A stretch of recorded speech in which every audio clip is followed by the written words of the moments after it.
Gempa bumi tektonik beruntun di Laut Flores membuat warga panik. Gempa beruntun yang terjadi dalam selang waktu yang tidak terlalu lama dan dengan pusat gempa yang berdekatan ini dirasakan di beberapa tempat.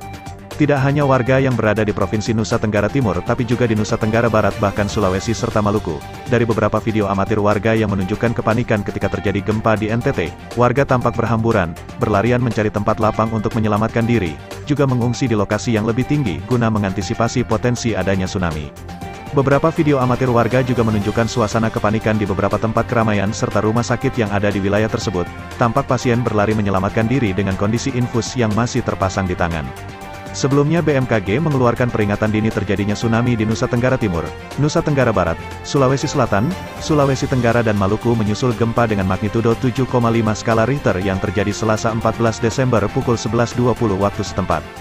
Akibatnya, beberapa wilayah di Pulau Flores termasuk dalam kondisi siaga, mengantisipasi adanya potensi tsunami yaitu daerah yang berada di pesisir utara Pulau Flores, atau yang berada di tepi Laut Flores yang menjadi titik pusat gempa. Di antaranya Maumere, Sika, Ende, Pulau Adonara, Lembata, Pulau Alor bagian utara, Ngada, Bajawa, Manggarai dan daerah Kecamatan Tanjung Bunga Kabupaten Flores Timur, yang menjadi daerah paling dekat dengan pusat gempa. Seperti yang dijelaskan oleh Kepala BMKG Profesor Dwi Korita Karnawati MSc PhD. Dari hasil analisis BMKG, gempa berkekuatan 7,5 di kedalaman 10 km ini, merupakan gempa bumi dangkal, akibat adanya aktivitas sesar, atau patahan aktif di Laut Flores atau akibat patahan geser. Guncangan gempa bumi ini dirasakan di daerah Ruteng, Labuan Bajo, Larantuka, Maumere, Adonara dan Lembata dengan intensitas guncangan skala 3 hingga 4 mmi atau dirasakan oleh banyak orang di dalam rumah di siang hari. Gempa juga dirasakan di Tambolaka, Waikabubak, Waingapu dengan kekuatan guncangan intensitas 3 skala mmi, yaitu getaran dirasakan nyata di dalam rumah, rasa seakan-akan seperti getaran truk yang berlalu. Pukul 13.24 waktu Indonesia Tengah peringatan dini tsunami telah berakhir, atau 2 jam setelah gempa terjadi.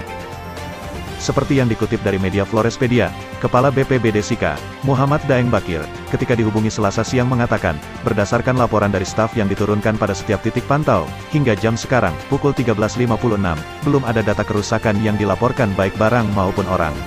Termasuk di pulau-pulau kecil di kawasan Teluk Maumere belum ada laporan kerusakan yang disampaikan ke BPBD Kabupaten Sika, ujarnya. Senada dengan Kepala BPBD Sika, Kepala Badan Penanggulangan Bencana Flores Timur Alphonse Hadabetan, pihaknya belum menerima adanya laporan kerusakan di Larantuka, demikian dikutip dari Reuters.